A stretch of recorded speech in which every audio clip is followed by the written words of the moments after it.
Bonjour à toutes et à tous, et bienvenue à nouveau dans Neutrality Studies.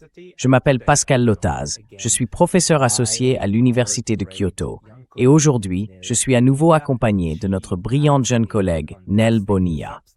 Elle tient un excellent Substack intitulé World Lioness, où elle écrit sur des questions d'affaires mondiales.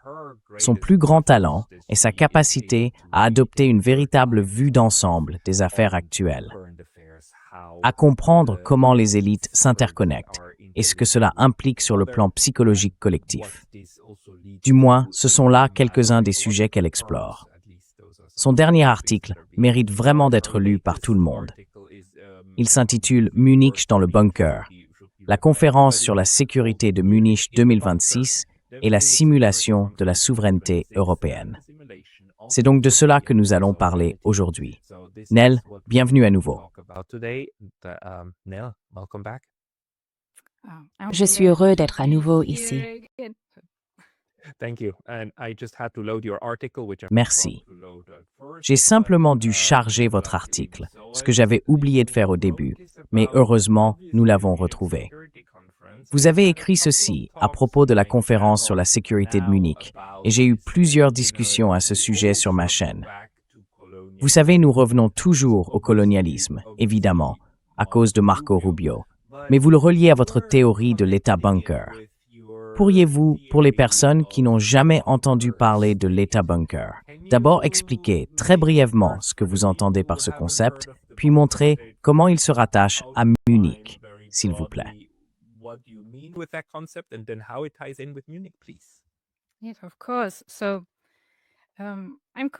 Oui, bien sûr. Je suis donc en train de développer un cadre théorique que j'appelle l'État bunker. Ce que j'entends par État bunker, c'est que la planification occidentale ou euro-atlantique au sein des États, au sein des pays, a changé au cours des, disons, 20, presque 30 dernières années. Oui, environ 20 ans. Avant, il y avait toujours une planification dans ces pays, une planification au sens de la recherche du bien commun, du bien-être social, de meilleurs espaces urbains, d'espaces verts. Donc une planification visant à améliorer la qualité de vie des citoyens. Je ne dis pas que c'était toujours parfait, et ainsi de suite, mais cela existait. La démocratie, au sens traditionnel, avait plus de poids. Il y avait plus de perméabilité entre les classes ouvrières et les élites, et ainsi de suite.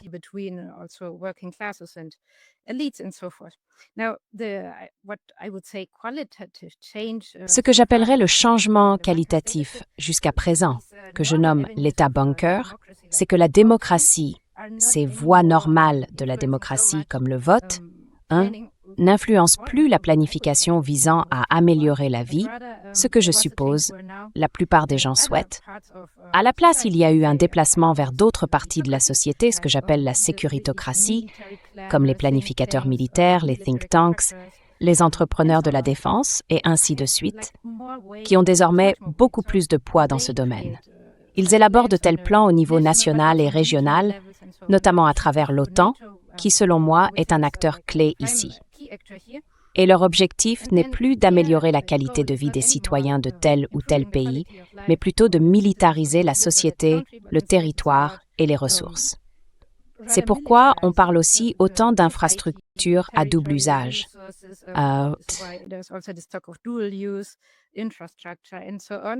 Et c'est pourquoi nous avons aussi le sentiment que, même si nous allons voter et ainsi de suite, nous n'avons plus vraiment d'influence sur l'amélioration de nos vies ou sur le changement de quoi que ce soit. À la place, nous voyons davantage de militarisation, davantage de discours sur la soi-disant sécurité, la défense, la dissuasion, et ainsi de suite. C'est donc ce changement qualitatif, ou du moins certains de ces aspects, que j'essaie de décrire avec ce concept État bunker. En ce sens, il existe une forme de planification de la part de l'élite occidentale, appelons-la ainsi, visant à éviter de perdre son statut d'hégémon, de puissance unipolaire, en particulier sous direction américaine, même s'il s'agit en réalité d'une élite transatlantique. Alors, comment la conférence de Munich sur la sécurité s'inscrit-elle dans cette logique ou comment la comprendre? Dans mon essai Munich dans le bunker, Je ne me suis pas contentée d'examiner le discours de Marco Rubio, mais aussi plusieurs autres panels pour voir d'accord, que se passe-t-il ici?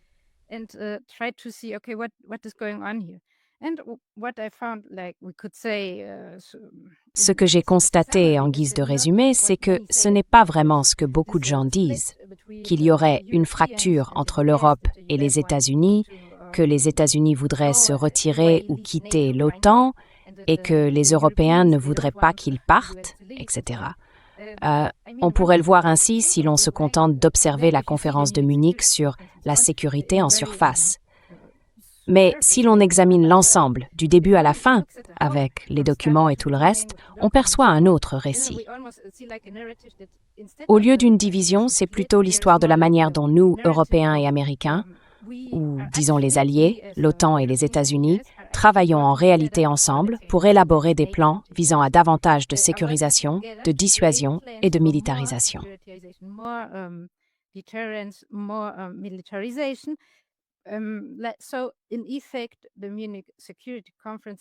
En réalité, la conférence de Munich sur la sécurité ressemble davantage à ce que j'appelle un rituel de synchronisation.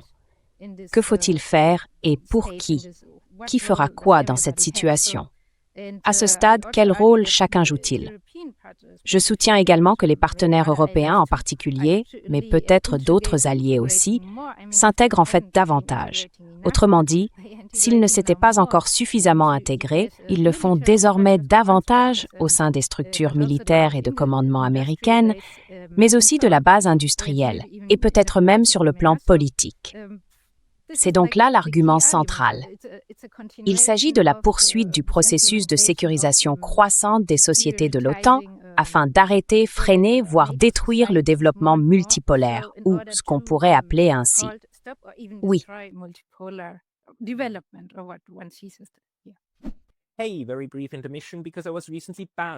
Petite interruption, car j'ai récemment été banni de YouTube. Et même si je suis de retour, cela pourrait se reproduire à tout moment. Alors, s'il vous plaît, pensez à vous abonner non seulement ici, mais aussi à ma liste de diffusion sur Substack. C'est pascalotaz.substack.com. Le lien est dans la description ci-dessous. Et maintenant, retour à la vidéo. Oui, je veux dire, tu soulignes encore quelque chose de très, très important. Que nous pourrions mal interpréter certaines choses, ou peut-être ne pas voir la forêt à force de regarder les arbres. Parce que oui, d'accord, Marco Rubio a prononcé un discours très colonial dans son ton.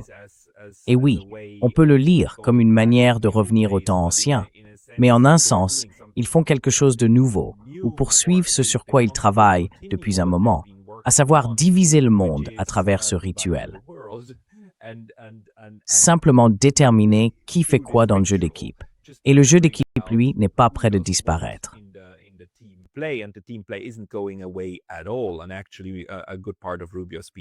Et en réalité, une bonne partie du discours de Rubio portait sur la nécessité de rassurer les Européens. Mais peut-être que ce n'est même pas nécessaire, non? C'est en quelque sorte une évidence que l'on continue, au sein de ces cercles d'élite, sur la trajectoire déjà engagée. Et il ne s'agit pas de nouvelles personnes qui arrivent. Ce n'est pas Jeremy Corbyn renversant de manière spectaculaire la politique britannique. Non, c'est, comment s'appelle-t-il déjà? Trudeau. Le Premier ministre canadien est tout à fait une figure archétypale du système en Amérique du Nord, au Canada, n'est-ce pas? Alors pourquoi s'attendrait-on à ce que quelque chose de majeur change vraiment? Dans ton cadre d'analyse du bunker, alors quelle importance attribues-tu à Munich? Y a-t-il eu une différence par rapport aux précédentes conférences sur la sécurité de Munich? Y a-t-il quelque chose de véritablement nouveau ou est-ce simplement la continuation de ce qui se passe depuis 20 ans?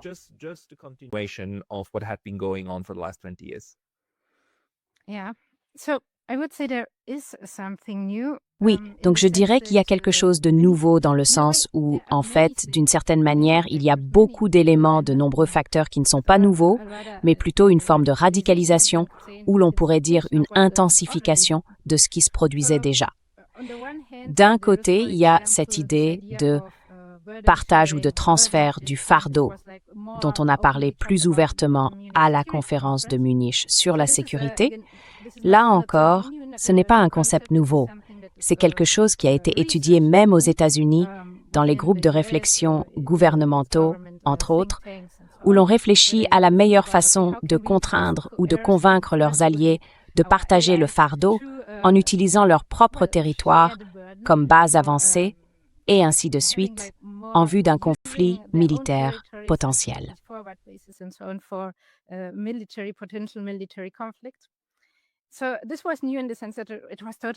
C'était donc nouveau dans le sens où tout se faisait au grand jour. En fait, il y a eu un événement de lancement à Berlin, pas à Munich, mais lié à la conférence sur la sécurité de Munich. L'ambassadeur de l'OTAN, Whitaker, a dit quelque chose qui m'a vraiment surpris. Et j'ai été étonnée que personne n'en parle nulle part. Il a dit « Nous vous aimons toujours.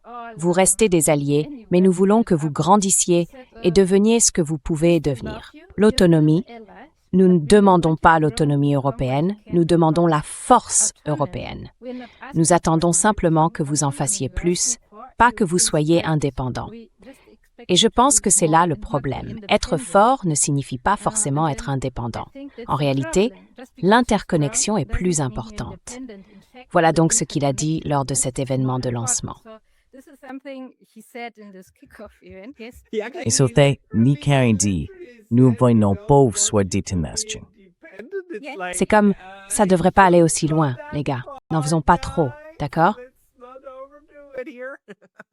Waouh, tu as raison. Ça aurait dû être remarqué. Oui, je me dis pourquoi.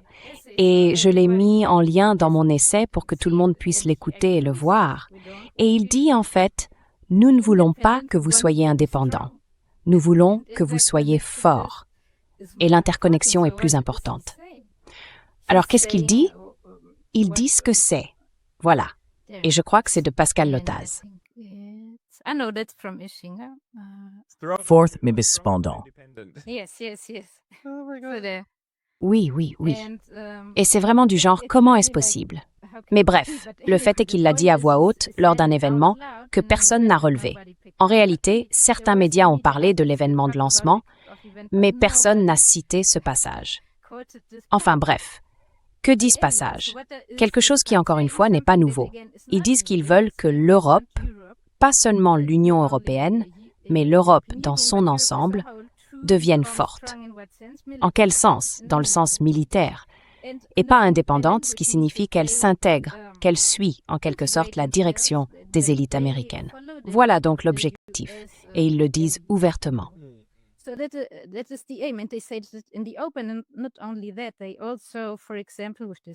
Et non seulement cela, ils ont aussi, par exemple, dans le cadre de cette discussion sur le partage du fardeau, invité Albert Colby, qui est une figure de proue dans ce domaine, publiant sans cesse des articles sur le partage du fardeau et ainsi de suite.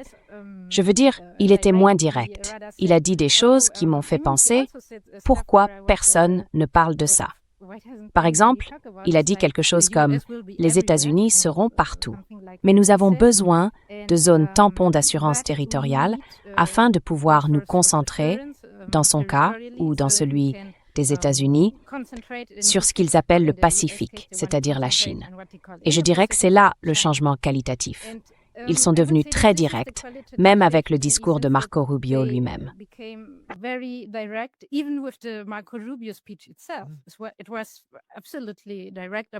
C'était absolument direct à propos, en substance, de ce que j'appelle, on pourrait dire que c'est une idéologie ou que j'appelle un métacadre.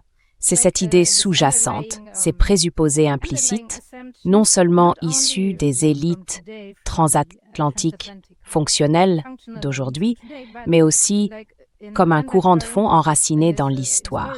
Je dirais que cela vient en réalité de la transition du féodalisme au capitalisme, c'est là que cela a pris racine. C'est devenu cette idéologie qui justifie le recours à la violence, permettant aux élites de se la justifier à elles-mêmes et aux autres.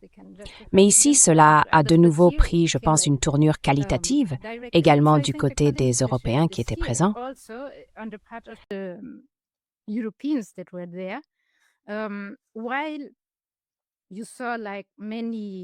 Même si on voyait beaucoup de désaccords apparents entre eux, comme, vous savez, les conservateurs, les nationalistes, puis les types très libéraux et ainsi de suite, c'était plutôt du genre « Oh non, on ne peut pas dire qu'ils sont des barbares » ou « Oh non, on ne peut pas appliquer cette politique, ce genre de choses ». Mais c'étaient des désaccords mineurs. Après tout, ils convergeaient tous sur les mêmes points. La Russie est une menace, la Chine est un concurrent stratégique et nous devons faire davantage pour l'OTAN. Devenir plus résilient, plus fort. Donc au final, même le Danemark, les Français, je crois même qu'elle a dit quelque chose comme « devenons plus forts avec l'OTAN », en gros. Et d'autres Européens ont dit « Oh, cette histoire du Groenland », eh bien nous devrions être reconnaissants, c'était comme un signal d'alarme.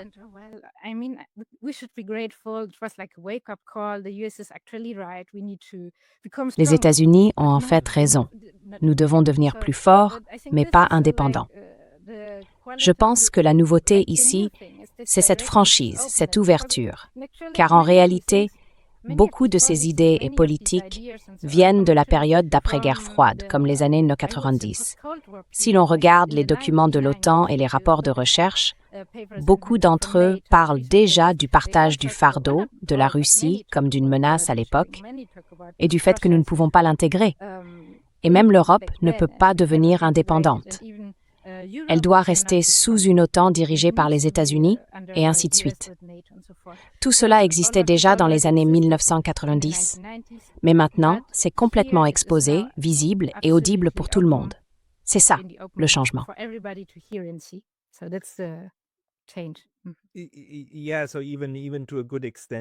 Oui, donc même dans une large mesure du côté européen, il y a cette soumission, du genre « oui, vous avez raison, c'est nous le problème ».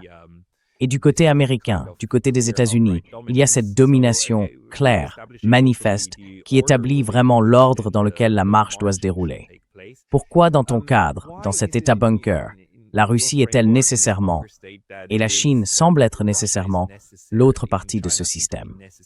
Pourquoi n'y a-t-il pas d'intégration avec eux parmi ces cercles d'élite? Et peut-être, en lien avec cela, comment interprètes-tu les révélations issues des dossiers Epstein? Tu sais, la manière dont on a vu que ces cercles d'élite entretiennent des liens très profonds entre eux, mais cherchent aussi à obtenir du compromat les uns sur les autres, à s'espionner mutuellement.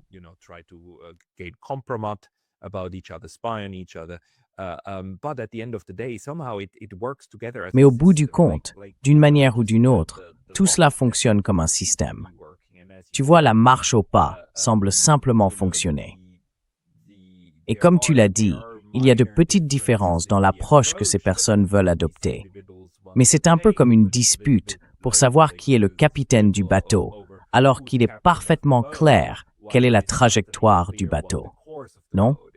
La destination semble évidente, même si l'un veut faire un peu ceci et l'autre un peu cela. Mais la trajectoire paraît claire à l'intérieur de la bulle épistémique. Comment vois-tu cela?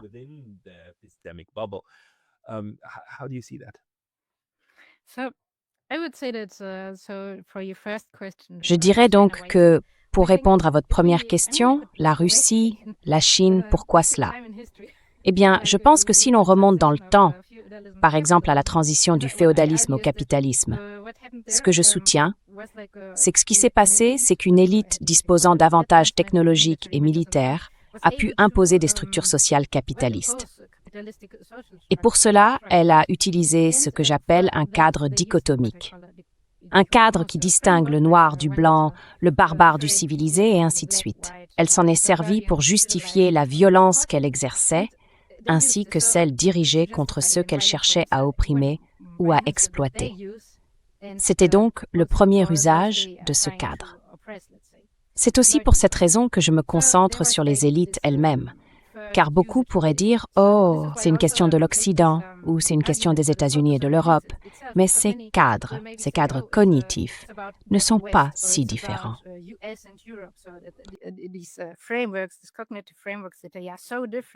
Des cadres géographiques, pour la plupart, oui. Ce que j'observe en revanche, c'est qu'il s'agit plutôt d'un cadre, disons un cadre cognitif, qu'un groupe social particulier a utilisé à maintes reprises. Il s'est perpétué parce qu'il a été efficace tout au long du développement du capitalisme jusqu'à aujourd'hui. Voilà pour un premier point. Et dans un tel cadre, l'Occident, ou l'Occident codé européen, l'élite occidentale codée européenne, se trouve au sommet. Cela signifie que les autres pays qui n'en font pas partie sont perçus comme des ennemis, surtout s'ils tentent de contester cette exploitation, et ainsi de suite.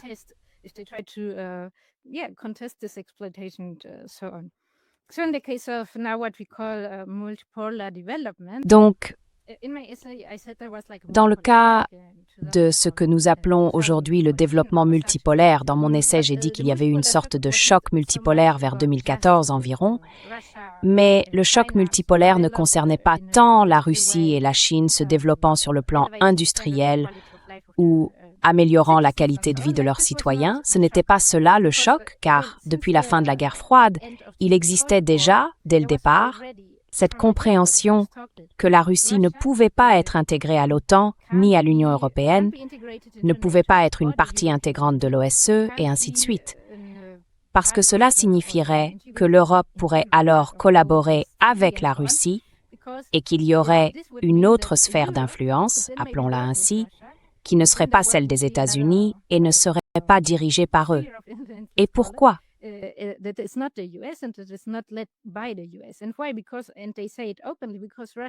Parce que, et ils le disent ouvertement, la Russie est un pays territorialement si vaste, avec tant de ressources, qu'on ne peut pas s'attendre à ce qu'elle se comporte vraiment d'une manière qui la subjugue, qu'elle soit pressée ou contrôlée, elle aura toujours ses avantages.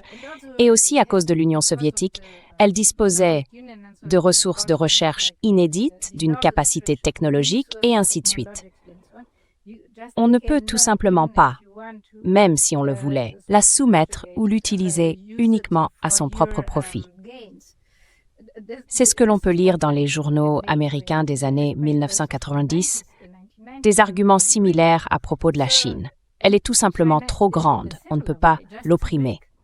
Ainsi, la Russie et la Chine, puis dans les années 2010 et au-delà, les États-Unis se disent « D'accord, ils se développent maintenant aussi sur les plans militaires, industriels, etc. Maintenant, nous avons vraiment un problème. » Donc, en quelque sorte, c'est...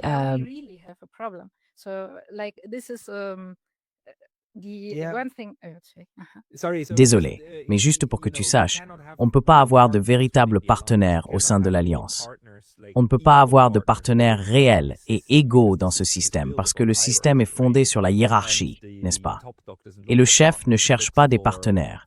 Il cherche, disons, des exécutants, des aides, des satellites, ou peu importe comment on veut les appeler.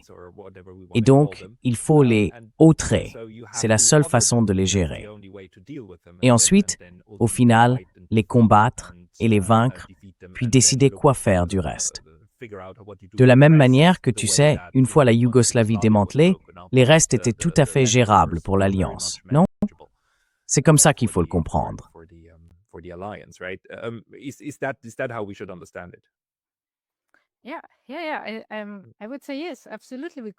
Oui. Je dirais oui, absolument. Parce que, encore une fois, c'était, ou c'est toujours cette idée de vouloir, même s'ils ne le disent pas ouvertement, un peu comme dans le discours de Marco Rubio, dominer le monde. Tu sais, ici ils disent « Oh, faisons-le avec l'Europe ». Mais l'idée centrale reste toujours celle d'un système dirigé par les États-Unis. Donc oui, il s'agit de rendre ces pays plus petits pour qu'ils puissent être gérés. Et oui, ensuite, il faut les autres. Parce qu'il n'y a pas d'autre moyen. Je veux dire, il n'y a pas d'autre façon de militariser sa propre société pour que, en cas de conflit militaire potentiel, les gens disent « Oh d'accord, voilà l'ennemi ». C'est nécessaire. Et encore une fois, c'est aussi pour leur propre tranquillité d'esprit. Ils ont besoin d'un scénario pour ça.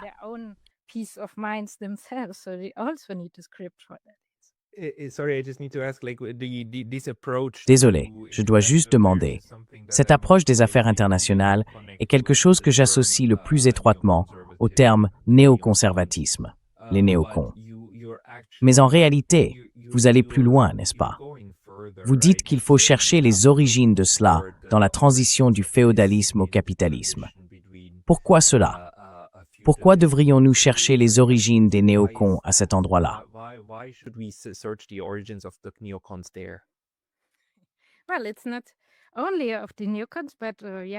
Eh bien, il ne s'agit pas seulement des néoconservateurs, mais oui, on pourrait dire que oui.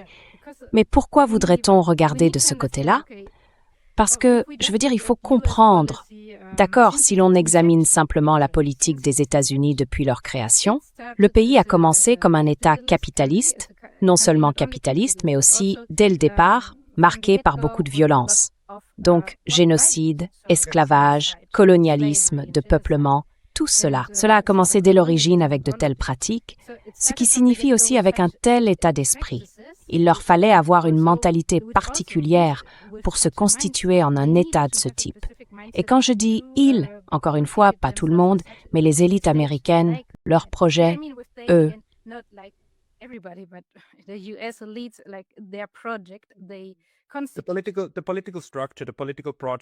La structure politique, le projet politique des États-Unis, n'est-ce pas?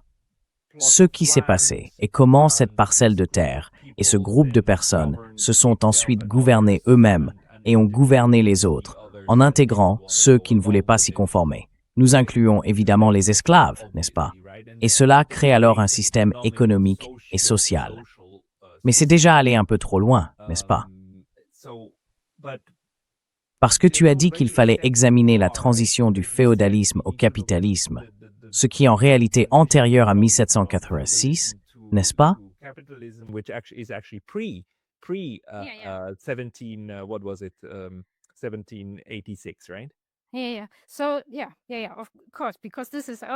oui, oui, oui. Donc, oui, bien sûr, parce que c'est aussi important. C'est pourquoi je dis que cet argument Europe-États-Unis n'est pas si bon. Parce que oui, tout a commencé avec la transition du féodalisme au capitalisme. Nous avons eu, bien sûr, ou plutôt nous avons eu besoin de structurer ou de restructurer les sociétés de manière à ce que les gens ne produisent, ne travaillent et ne vivent plus comme avant, mais d'une façon totalement nouvelle. Dans ce processus, tout était également imprégné de violence, ce qui signifiait qu'il y avait de la violence contre les paysans, les enclosures et la perte des biens communs qui existaient sous le féodalisme. Il y a aussi eu les chasses aux sorcières, ce qui est un autre sujet. Les femmes comme une sorte de symbole de ces structures sociales, davantage fondées sur la coopération que sur la domination.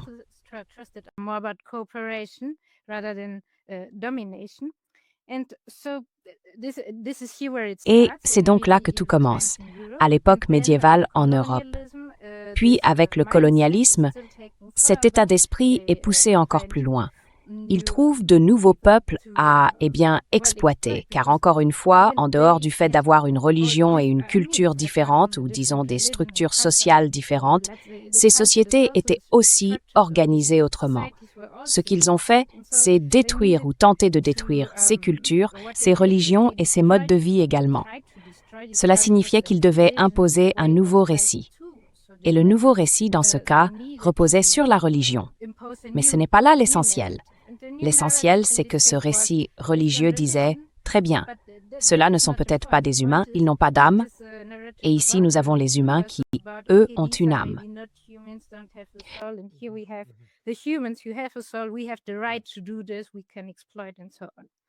Nous avons le droit de faire cela. Nous pouvons exploiter, et ainsi de suite. C'est pourquoi je dis que ces cadres mentaux trouvent leur origine dans la transition du féodalisme au capitalisme, parce que c'est là qu'ils sont nés. C'est aussi là qu'ils ont rencontré peut-être moins, pourrait-on dire, de contestation ou de résistance, non pas parce qu'il n'y en avait pas, mais parce que le développement technologique dans la guerre, l'armement et ainsi de suite, y commençait déjà. Et plus précisément, dans le cas du colonialisme, les autres ne disposaient pas du même type d'armes, sans parler bien sûr de toute la question des maladies, etc. C'est pourquoi je dis que ce sont là les origines. Et ensuite, avec le colonialisme, sont venus les colons, et ainsi de suite.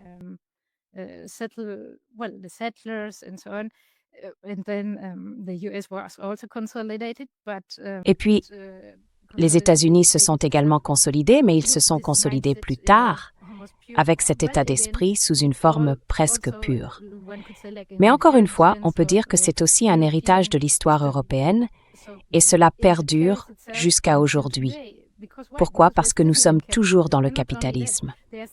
Et non seulement cela, mais il existe encore des transitions, des moments ou des processus historiques où l'on voit des contestations de ce type d'organisation des sociétés.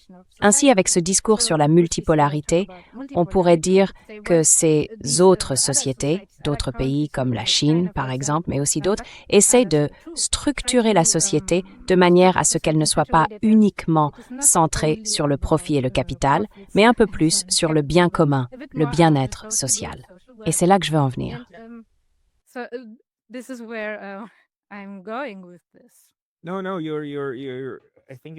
Non, je pense que tu as tout à fait raison.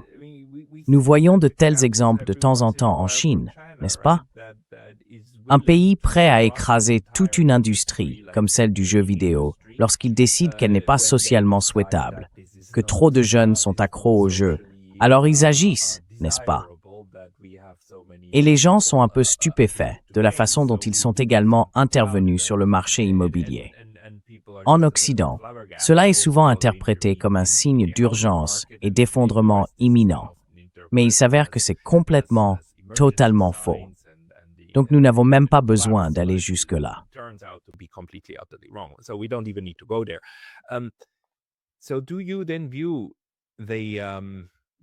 Alors, considérez-vous que le conflit dans lequel comment devrions-nous les appeler, les gens de l'État bunker s'engagent, est une affaire de civilisation? Est-ce une sorte de conglomérat civilisationnel euro-américain qui se prépare à nouveau à affronter d'autres projets civilisationnels? Les Russes, les Chinois, les Perses. Je veux dire, au moment où nous parlons, le 27 février, la guerre, ou plutôt les combats, n'ont pas encore commencé, même si vous avancez un argument très important dont nous pourrions discuter, celui selon lequel la guerre a déjà commencé. Mais nous pourrions en parler. Est-ce donc un affrontement de civilisation? Est-ce ainsi qu'il faut le comprendre?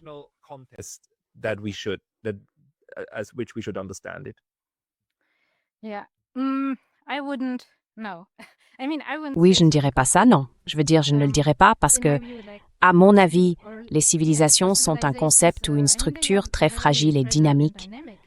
Et encore une fois, la civilisation euro-américaine, je ne dirais pas que c'est ce qui se passe en ce moment, cette militarisation et tout le reste, parce que, en réalité, la seule raison pour laquelle, dans tout ce processus historique, tant de violence a été nécessaire, et apparemment l'est encore, c'est qu'il y a toujours eu une résistance à cela, y compris aux États-Unis, y compris au sein même des territoires européens. Il y a une résistance et il y en a toujours eu. Je veux dire, il suffit de penser aux origines du socialisme, du capitalisme, du communisme, comme concept de coopération ultime, pourrait-on dire. Il y a donc toujours eu d'autres modèles, d'autres alternatives.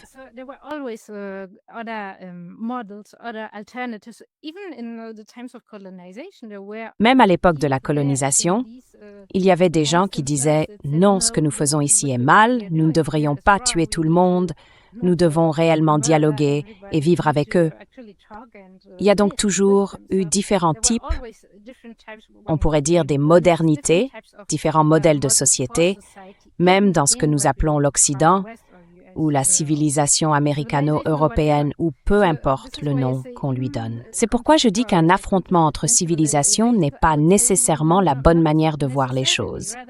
Il s'agit plutôt d'un projet d'élite ou de classe dirigeante, oui, issu de l'Occident, des États-Unis et de l'Europe, et il a malheureusement triomphé.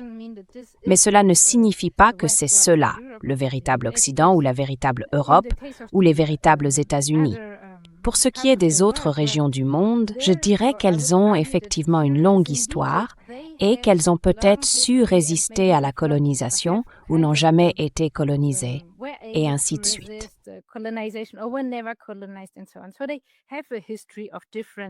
Ils ont donc une histoire de différentes manières de penser, de différentes façons d'organiser la société, et ils gardent encore cette mémoire qu'ils utilisent aujourd'hui encore pour structurer leur société.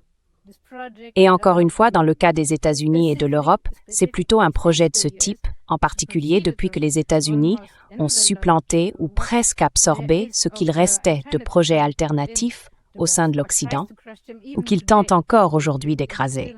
Cela continue d'arriver, c'est pourquoi je dirais que ce n'est pas un choc des civilisations ou quoi que ce soit de ce genre. Non, c'est plutôt un projet spécifique des couches dirigeantes. Oui, issu d'un processus historique particulier. Et il est toujours en cours. Et nous en sommes là à réfléchir à ce que nous pouvons faire pour éviter que cela ne se transforme en chaos et en violence accrue.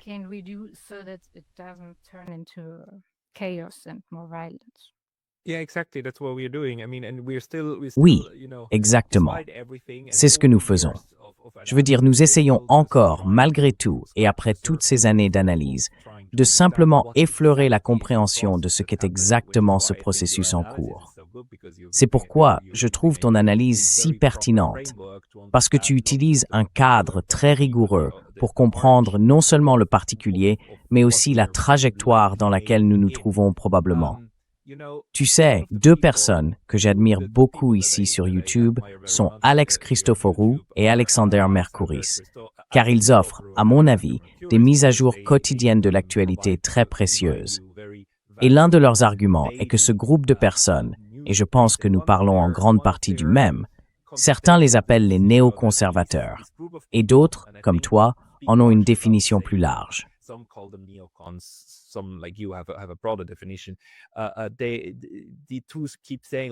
Ils ne cessent de dire qu'ils n'ont pas de marche arrière. Ils ne reculent jamais.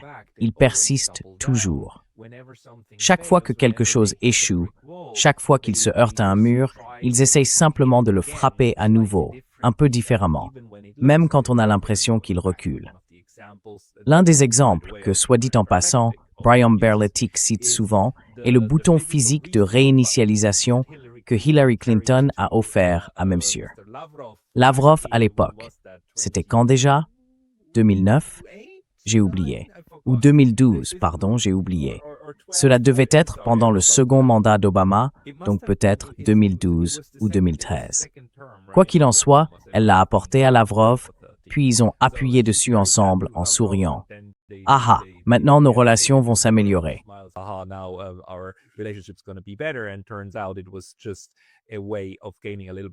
Et il s'avère que ce n'était qu'un moyen de gagner un peu de temps pour se réorganiser. Puis 2014, Maïdan, et ainsi de suite, est frappé à nouveau. Alors, que pensez-vous de ce processus? Il semble incroyablement difficile de convaincre ces gens qu'il faut enclencher la marche arrière, ou un changement, bien sûr, un changement de trajectoire, ou de les déloger du pouvoir, car il semble aussi qu'ils reviennent sans cesse sous différentes formes. Je veux dire, on le voit en ce moment avec Donald Trump, qui était le candidat de la paix, n'est-ce pas? Il avait tous les bons arguments et toute la bonne dynamique. Et il est maintenant complètement subverti et s'est engagé dans cette logique sans marche arrière du type « Très bien, allons faire la guerre avec l'Iran ». Pourquoi pensez-vous que c'est le cas?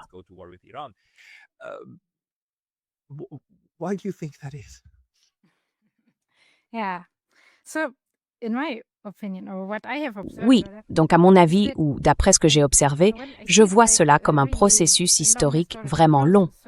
C'est pour ça que je dis, les néoconservateurs, je ne suis pas sûre. Au moins depuis la révolution russe, peut-être même un peu plus tôt, avec les révolutions technologiques, des bateaux à vapeur, des télégrammes, et ainsi de suite, il y avait plus de possibilités pour ces types de couches dirigeantes avec ce genre d'idées, de converger et d'interagir davantage entre elles, de consolider encore plus leur vision du monde et de trouver de nouveaux moyens d'exploiter les ressources, les populations et tout cela. Donc c'est un processus historique plus vaste. Et pas seulement ça, on pourrait dire d'accord, et la guerre froide, alors?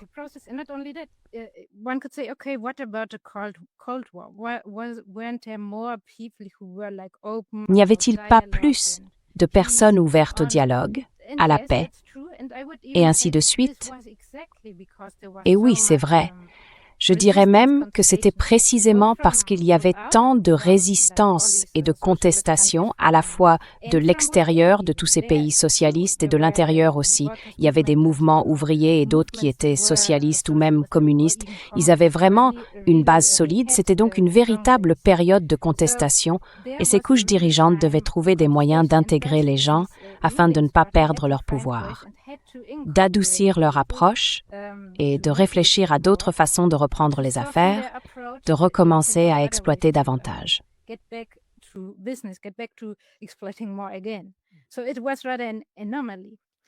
C'était donc plutôt une anomalie. Lorsque l'Union soviétique s'est effondrée, ils ont vu une nouvelle fenêtre s'ouvrir pour réfléchir à nouveau. Comment pouvons-nous revenir à ce que, fondamentalement, Rubio a décrit, des pratiques colonialistes plus ou moins? Comment pouvons-nous y revenir? Et même dans les années 1990, il existait encore différentes factions. Tout le monde ne disait pas « Oh, élargissons l'OTAN ». Certains disaient aussi « Non, n'élargissons pas l'OTAN ». Et du côté européen, certains proposaient « Intégrons la Russie ». Créons davantage d'organisations axées sur la paix, la médiation, la coopération, et ainsi de suite. Ces tendances existaient donc déjà dans les années 1990.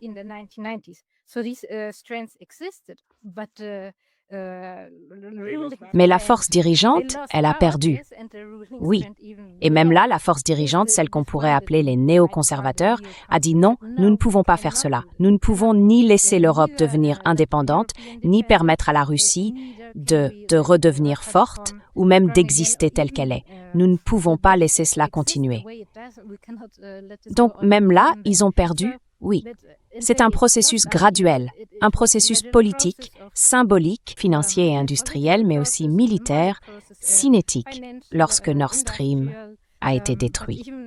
Je dirais même que, peut-être après la crise financière, il y a eu une sorte de réinitialisation, dans le sens où nous avons eu des dirigeants plus technocratiques, pourrait-on dire, issus de la banque, de la finance, et ainsi de suite.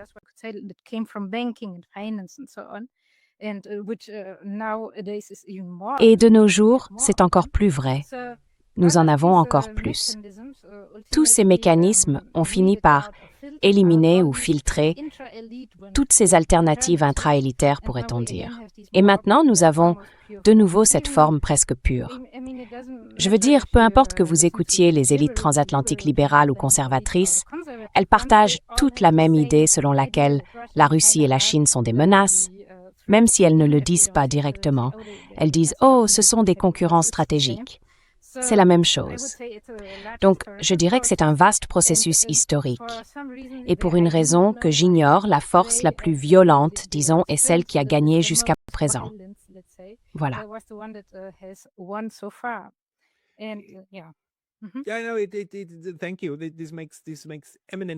Merci. Cela a parfaitement du sens, car la tendance la plus violente est probablement aussi celle qui est la plus disposée à utiliser des méthodes douteuses pour éliminer d'autres façons d'organiser les choses. Et peut-être que vous savez, nous avons parmi nous des exemples vivants de la manière dont cette séparation s'est également produite au sein de cette strate. Je veux dire, disons, actuellement, le plus fervent opposant à la façon dont ces choses fonctionnent est bien sûr Jeffrey Sachs. Et Jeffrey Sachs faisait partie de cette jeune élite qui est allée participer à la structuration de la Russie dans les années 1990, d'une manière qui a ensuite conduit à une liquidation. Mais il a profondément changé de position et il n'est jamais revenu en arrière.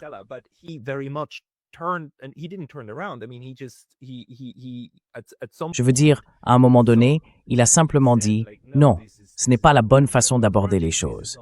Ce n'est pas pour cela que nous l'avons fait. Nous ne l'avons pas fait pour démanteler la Russie. Nous l'avons fait pour aider et reconstruire. » Et une fois qu'il est devenu clair que ce n'était pas la direction que prenaient les choses, ils ont commencé à s'exprimer et à dire « Non, non, attendez, il faut faire cela autrement. » En Allemagne, nous avons Ulrike Gero qui m'a dit un jour lors d'une conversation qu'elle était, comment l'a-t-elle formulé, la dernière personne à croire encore au récit de l'Union européenne comme une force du bien, de la liberté et tout cela.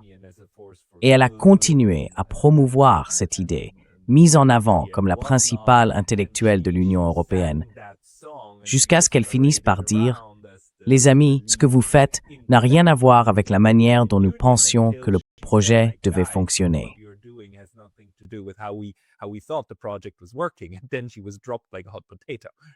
Et puis, elle a été écartée du jour au lendemain. Et maintenant, elle fait pleinement partie de la résistance intellectuelle. Donc, en un sens, on voit bien comment la tendance violente de ce projet de domination continue de l'emporter sur les non-conformistes et sur ceux qui veulent réellement collaborer avec le reste du monde, plutôt que de s'y opposer. C'est assez fascinant de constater combien de temps il faut avant que tout cela ne se cristallise, n'est-ce pas? Avant que cela ne devienne clair. Est-ce peut-être l'un des rares éclats d'espoir que nous ayons en ce moment, que malgré toutes les choses terribles qui se produisent et toute la violence que nous voyons aujourd'hui, nous gagnons un peu plus de clarté sur les différents camps au sein de l'évolution sociologique générale?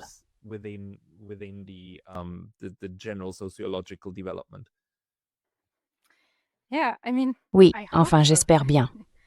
J'essaye d'analyser ces choses et de me demander pourquoi je fais tout ça.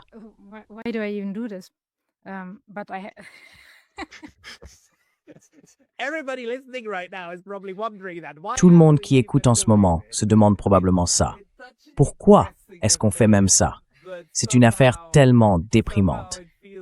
Mais d'une certaine manière, on a l'impression que, tu sais, si on est vraiment en train de piloter ce navire, si on le fait foncer droit sur ce fichu iceberg, alors je veux au moins voir l'iceberg. Je veux dire au moins ça. Je veux au moins savoir où il va. Je ne supporte pas ce fichu brouillard.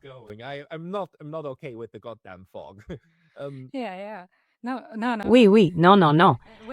Quand je me pose cette question, j'en viens à la conclusion que j'espère du moins que peut-être si nous voyons un peu plus clairement, oui, comme tu dis, si nous nous détournons, non, pas nous détourner, si nous Chasse le brouillard. chassons le brouillard. Si nous chassons le brouillard, exactement, et voyons si tout devient plus clair, peut-être pourrons-nous repérer où se trouvent les faiblesses et où nous pouvons réellement agir et mieux résister.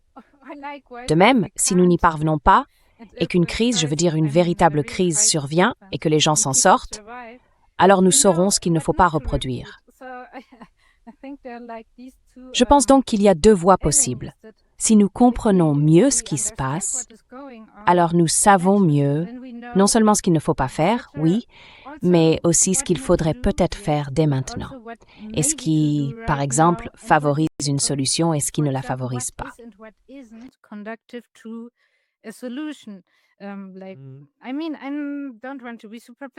Je veux dire, je ne veux pas être trop pessimiste, mais par exemple, le vote, je ne suis pas sûre qu'en ce moment, le vote, du moins en Europe ou aux États-Unis, soit très propice, à moins que les structures de ce nouveau parti soient, très bien organisées et rassemblent beaucoup de personnes qui soutiennent réellement ce nouveau parti, par exemple.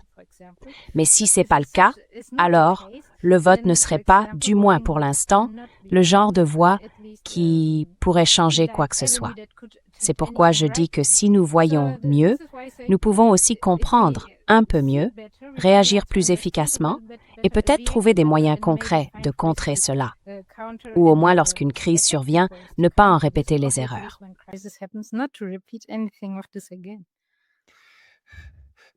Encore une fois, Smith, many the gods read les sons comme Charles in a Dorder Pygmies Tizel. Je veux dire, on numérote même ces foutues guerres, non? C'est comme juste pour être sûr de savoir lequel sera le prochain que nous allons commencer. Mais tu as tout à fait raison, bien sûr. Je veux dire, le désespoir n'est pas une stratégie. Donc la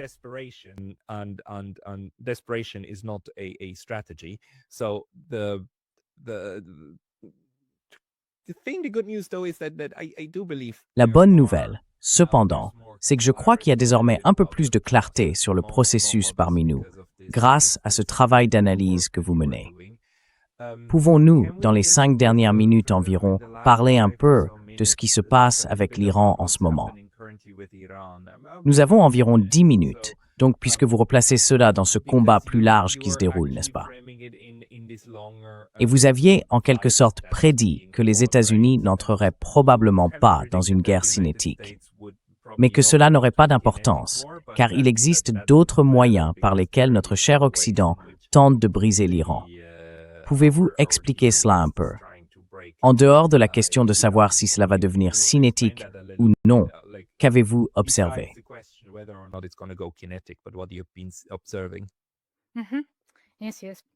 Oui. Donc, ce que j'ai observé dans le cas de l'Iran, mais pas seulement de l'Iran, c'est que l'approche est celle d'un État bunker, n'est-ce pas?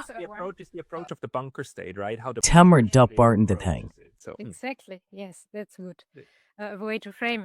Exactement. Oui, c'est une bonne façon de présenter les choses. Disons que c'est l'approche de l'État bunker, la manière dont il traite avec ces autres pays. Comme je l'ai dit, l'objectif de cet État bunker de l'Occident, pour ainsi dire, n'est pas de coopérer de manière significative avec des pays comme l'Iran, la Chine, la Russie et d'autres, en ce moment le Venezuela et ainsi de suite, mais plutôt de les affaiblir autant que possible.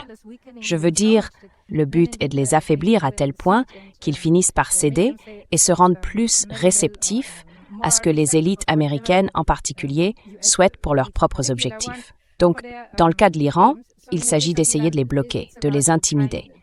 Même tout ce discours sur la diplomatie n'est, à mon avis, malheureusement, pas vraiment de la diplomatie. Enfin, d'une certaine manière, si, mais sur fond de...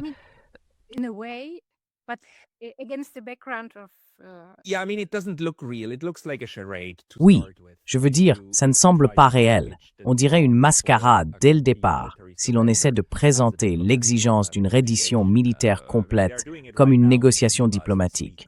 Je veux dire, ils le font en ce moment même à Genève ce vendredi. Mais il y a très peu d'espoir que ce que le camp américain essaie de vendre comme de la diplomatie en soit réellement.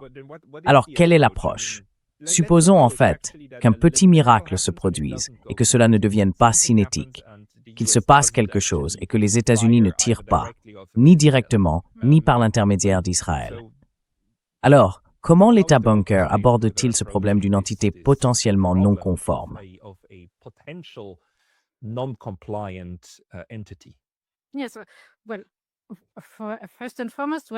Oui.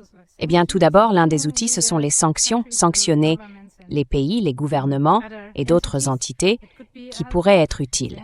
Les sanctions, mais pas seulement.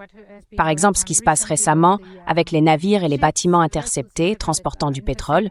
Donc, essayer aussi, en quelque sorte, de bloquer ou d'entraver les expéditions de pétrole.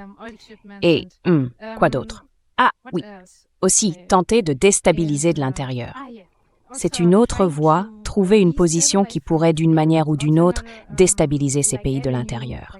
Ainsi, toutes ces méthodes visent, en un sens, à vider ces pays de leur substance. Si vous imposez trop de sanctions et qu'en plus les échanges physiques sont bloqués ou qu'il y a une tentative de les bloquer ou de les entraver, alors, eh bien, c'est ça, la stratégie.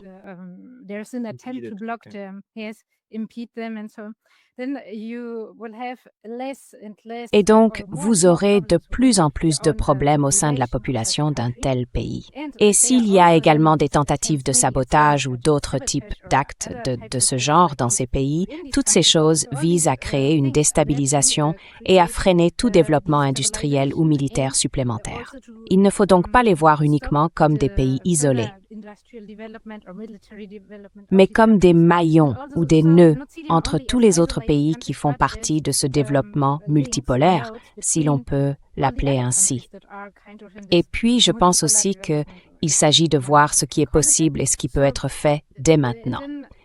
Il s'agit aussi de ne pas s'arrêter, c'est pas comme si l'on disait « Oh, nous allons maintenant commencer à sanctionner l'Iran » ou « Nous allons maintenant commencer à empêcher l'Iran de commercer avec d'autres pays » et ainsi de suite.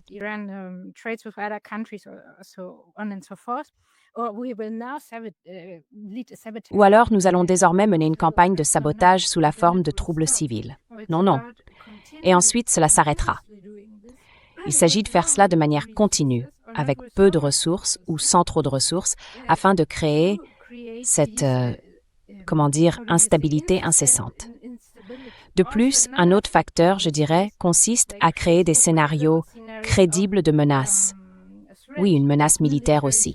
Maintenant, est-ce que cela signifie qu'ils attaqueront ou non? Je ne peux pas le dire. Mais dans tous les cas, s'ils créent de tels scénarios crédibles pour l'autre partie, cela signifie également que l'autre camp devra être constamment sur ses gardes et utiliser en permanence des ressources, et ainsi de suite. Tout cela est donc une tentative d'affaiblissement. Et oui, je dirais que c'est aussi une forme de guerre, ce qu'ils appellent la guerre hybride ou de zone grise.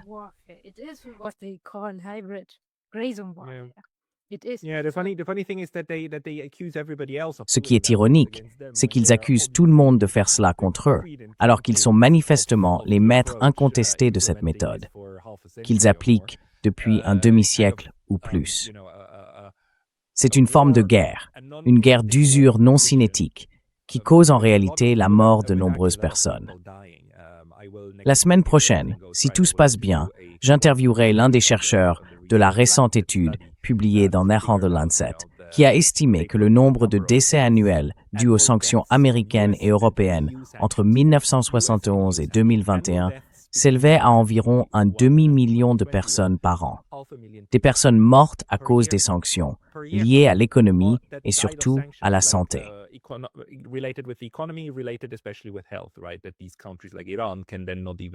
Ces pays, comme l'Iran, ne peuvent même pas importer correctement des médicaments et ainsi de suite.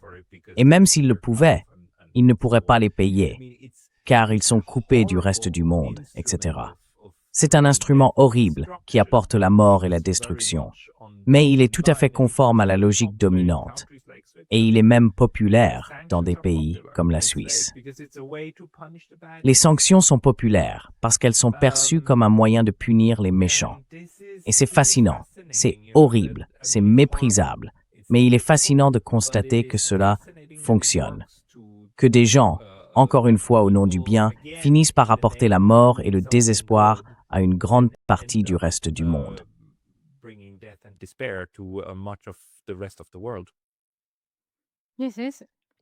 Oui. Et comme je le dis, ils essayent de le légitimer. Ils essayent de trouver un moyen de dire que c'est justifié parce que les autres pays sont fondamentalement mauvais. Oui, et nous voulons juste aider, n'est-ce pas?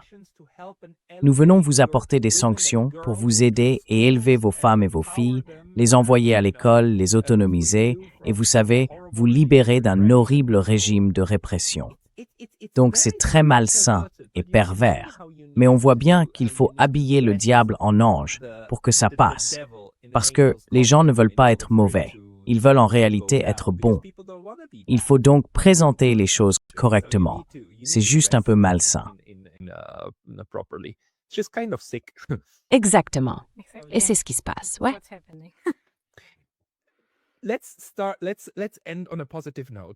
Terminons sur une note positive. Nell, donne-moi une conclusion optimiste tirée de ton analyse de ce que nous pouvons faire.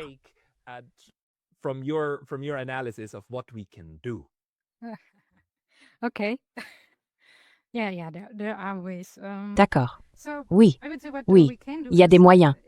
Donc je dirais que ce que nous pouvons faire, comme je l'ai déjà dit, ou comme je le dis toujours, c'est que toute forme de résistance ou d'action que nous entreprenons doit être envisagée non pas à l'échelle d'un seul pays, mais de manière transnationale. C'est une première voie. L'autre, bien sûr, consiste d'abord à prendre conscience de ce qui se passe, de la façon dont ces personnes pensent et pourquoi, car ainsi, nous pouvons savoir ce que nous ne devons pas faire et dans quoi nous ne devons pas nous engager. Et l'autre chose que je dis toujours et sur laquelle j'écris, c'est que tous ces projets d'élite ou autres, reposent sur des pratiques sociales. Cela signifie donc que nous devons, nous aussi, nous engager dans des pratiques sociales, créer des espaces, des expériences, nos propres biographies, tout.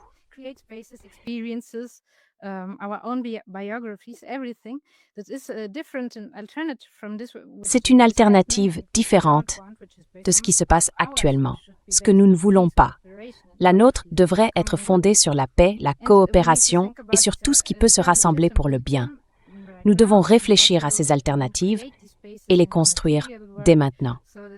Et aussi, encore une fois, créer ces espaces dans le monde matériel afin que les gens puissent voir qu'il existe d'autres personnes qui pensent de cette manière. Ce que je trouve vraiment, vraiment important. Et je ne sais pas, je pense que c'est un processus collectif. C'est de réfléchir à la manière de créer, dès maintenant, des institutions alternatives et des modes d'organisation de la société. Comment? C'est un processus collectif. C'est pourquoi nous devons aussi créer ces réunions collectives, non seulement entre nous, citoyens, mais aussi avec d'autres. S'il y a des dissidents qui étaient diplomates ou autres, ils devraient le faire aussi. Je veux dire, ils le font probablement, tout le monde doit le faire.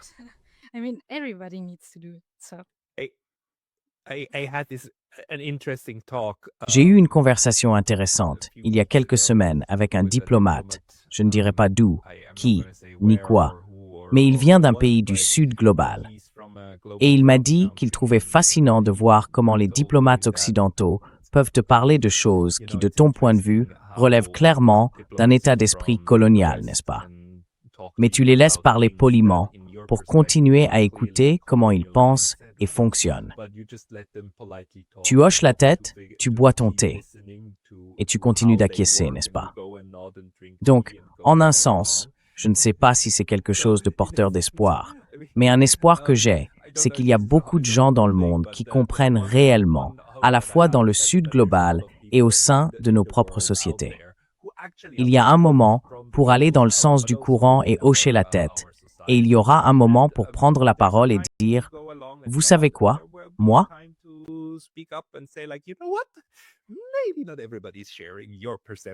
Peut-être que tout le monde ne partage pas votre perception sur ce point. Peut-être que ce dont nous avons besoin, ce n'est pas de dissuasion. Peut-être que ce dont nous avons besoin, c'est d'amitié. Peut-être devrions-nous essayer de changer d'approche, mes chers amis, et à un moment donné, nous pourrions même y parvenir. Nell, merci beaucoup. C'était, encore une fois, une discussion vraiment fascinante. Je suis vraiment impressionné par votre capacité à relier l'arc du développement historique au particulier, et j'espère que vous continuerez à analyser et à publier. Les personnes qui souhaitent vous trouver devraient, avant tout, aller sur votre Substack, Worldliness sur Substack, et s'abonner pour recevoir vos courriels. Y a-t-il un autre endroit où les gens peuvent aller pour vous trouver?